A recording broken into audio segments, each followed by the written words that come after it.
मित्रांनो, MSTCT सेलनी एक official notification upload केलं आहे आणि त्यामध्ये त्यांनी एक 3 इम्पोर्टंट चेंजेस सांगितले आहेत. आता ते 3 इम्पोर्टंट चेंजेस कोणते आहेत आणि त्यासोबतच त्यांचा तुमच्या ॲप्लिकेशन फॉर्म आणि एक्झामवरती काय फरक पडणार आहे, हे आपण आजच्या व्हिडिओमध्ये माहिती करून घेऊया. तर मित्रांनो, व्हिडिओ शेवटपर्यंत पाहायला विसरू नका, कारण की तुम्ही जर स्किप केलात, तर तुमचं ॲप्लिकेशन फॉर्ममध्ये किंवा एक्झाममध्ये घोळ होऊ शकतो. तर चला मित्रांनो, आपण व्हिडिओला सुरुवात करूया आणि त्याच्या आधी नवीन असाल तर लाईक करा, आपल्या मित्रांसोबत शेअर करा आणि अशाच अपडेटसाठी चॅनलला सबस्क्राईब करा. तर चला मित्रांनो, आता मित्रांनो आपण नोटिफिकेशन माहिती करून घेऊया. पण त्याच्या आधी आपण एक गोष्ट बघूया, ती म्हणजे डॉक्युमेंट्स. ओके. आता तुमचे जेव्हा ॲप्लिकेशन फॉर्म तुम्ही भराल, तेव्हा तुम्हाला कोणते डॉक्युमेंट्स लागतील, ते म्हणजे तुमचं पर्सनल अँड कॉन्टॅक्ट डिटेल्स, त्यामध्ये तुमचा number, email ID, date of birth, address यासारख्या गोष्टी लागतील. त्यासोबतच तुमचं 10वीचं आणि 12वीचं मार्कशीट आणि पासिंग सर्टिफिकेट लागेल. त्यासोबतच तुमचं पासपोर्ट साइज फोटोग्राफ आणि signature on a white paper हे सुद्धा लागेल.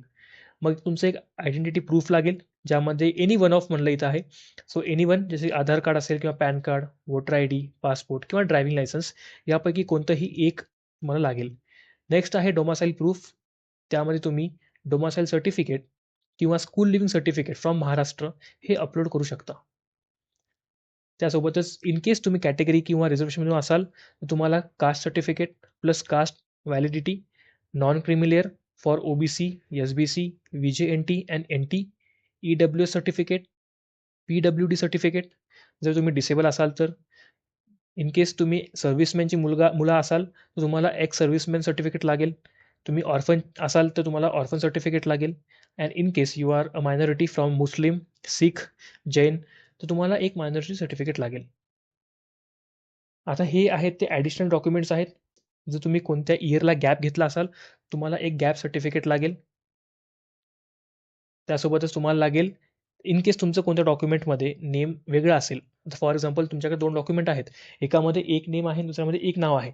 स्पेलिंग वेगळी असेल, तर तुम्हाला त्यासाठी एक नेम चेंज गॅझेट लागेल. आता मित्रांनो, हे जे डॉक्युमेंट्स पाहिले ते आपल्याला इतके वर्ष लागायचे. पण इथून पुढे MSTCT सेलनी 3 असे नवीन डॉक्युमेंट्स जाहीर केले आहेत, जे की तुम्हाला इथून पुढे मॅन्डेटरी आहेत. तर चला आपण तीच नोटीस पाहूया. आता मित्रांनो, ही नोटीस आहे, जे की काल आली आहे. तुम्ही पाहू शकता 22 डिसेंबरला आली आहे. ओके. आता इथे बघा, the CT cell intend to make Aadhaar and Apaar mandatory for all candidates registering for CET 2026. म्हणजे जे कोणते विद्यार्थी आता इथून पुढे CET देणार आहेत, कोणतीही CET असो, PCB, PCM, लॉ, B.Ed वगैरे, त्या मुलांसाठी आधार अँड अपार आय डी हे मॅन्डेटरी असणार आहेत. Okay. All prospective candidates intending to apply for any CET are informed that the following documents are required for the registration process. Okay. आता ते documents कोणते कोणते? तर पहिलं आहे आधार आय डी.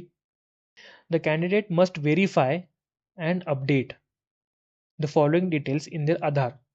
आता मित्रांनो, इन केस तुमच्या या डॉक्युमेंट्समध्ये कोणत्याही गोष्टीची डिफॉल्ट असेल, फॉर एक्झाम्पल तुमचं नाव, date of birth, photograph, address, father's name किंवा mobile number which is link to Aadhaar हे वेगळे असतील, तर तुमच्याकडे आत्ताच वेळ आहे याला व्हेरीफाय आणि अपडेट करून घ्या.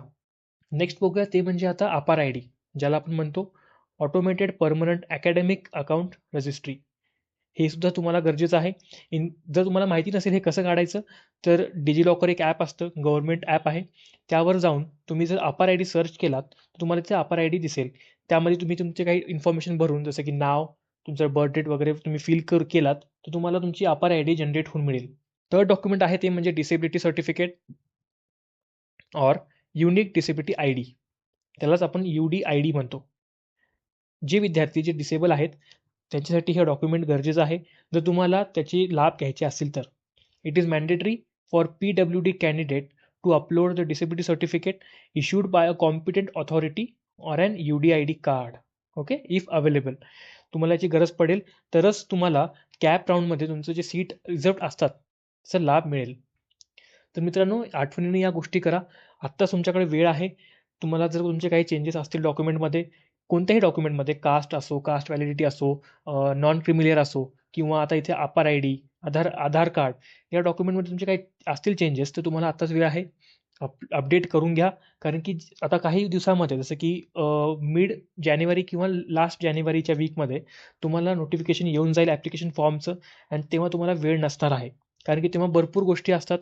आपल्याला तेव्हा बोर्ड्स असतात आपले, त्यासोबतच ॲप्लिकेशन फॉर्म कसा भरायचा, काही चुका होतील का? या भरपूर शंकांमध्ये आपण या गोष्टी विसरून जातो.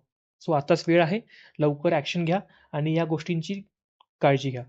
इन केस तुम्हाला नसतील कळाल्या किंवा कन्फ्यूज झाला असेल तर व्हिडिओ परत पहा आणि या प्रत्येक डॉक्युमेंटची नोंद करून घ्या आणि हे लिस्ट तयार करून ठेवा. ओके. तर चला मित्रांनो, आपला हा व्हिडिओ इथे थांबूया. व्हिडिओ आवडल्यास लाईक करा, आपल्या मित्रांसोबत शेअर करा आणि अशाच अपडेटसाठी चॅनलला सबस्क्राईब करा. तर मित्रांनो, आपला व्हिडिओ इथेच थांबूया. धन्यवाद.